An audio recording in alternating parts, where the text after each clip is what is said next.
What's everyone? So I saw this report with reference to Kevin Durant trade requests.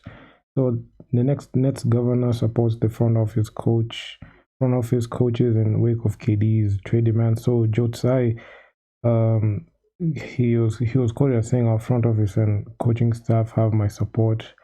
We will make decisions with the best interest of the Brooklyn Nets." So the Brooklyn Nets governor, you know, just came out with their statement, and they will support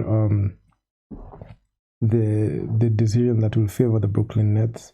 And especially after KD told Joe Tsai to choose between him and the team's GM and coach. That's Steve Nash and Sean Marks. So apparently, these reports, when they came in, I was like, man, I was like, they just caught me off guard a bit. I can say I was waiting to see where KD was gonna go, but honestly, the way things just unfolded, it was um, it was just shocking to see how things have ended up with the Brooklyn Nets. This is a team that was formed in 2019 when they just decided to go after KD and Kyrie, and after 1 year, decided to get James Harden in there.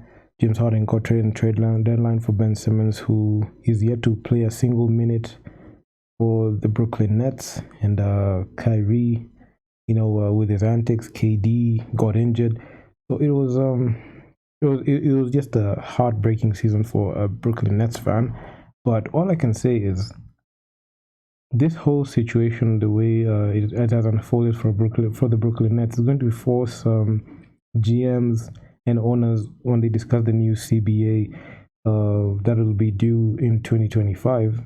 When they go to negotiations table, this issue is going to be brought up. This KD trade request, Kyrie not playing, Ben Simmons not choosing not to play.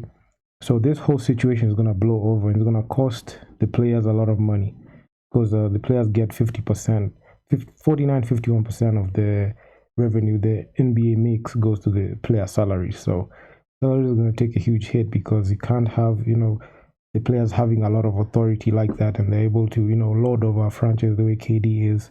And the caliber of player KD is, he's a very good player.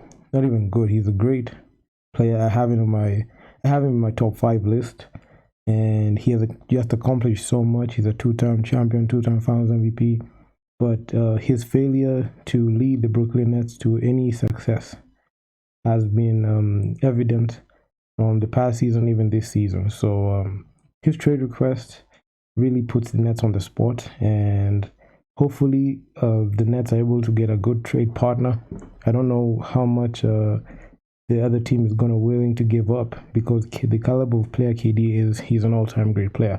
So any deal that is gonna transpire, it has to be a mega deal. So you just cannot give away your best player like that and get a huge haul, like the way the Clippers did with Paul George, and the way the Lakers did to get Anthony Davis. So it has to be such a package. And also, just to throw in there, the way the Minnesota Timberwolves got Rudy Gobert from the Utah Jazz. So that's the situation. I was actually pretty shocked to see KD having a demand if he's not traded. He has put the Brooklyn Nets on the spot and asking him to either fire the coach or the GM, even the coach and the GM. So they have to choose him. The team, the front office has to choose between keeping the coaching staff or keeping him. So let's just have to wait and see how these things unfold. The Brooklyn Nets and the Boston Celtics were rumored to broker a deal, but it didn't go through. But I'm just waiting to see the KD's next move, or the Brooklyn Nets next move, because KD is signed to that 4-year, $198 million. So moving that contract, it's going to be very challenging. But we've seen the NBA teams find a way to move such salaries. So it's not going to be a shocker to see KD ending up in another contender and in either a 3-team or 4-team trade. So yeah, that's all I gotta say about that, and I'm out. Peace.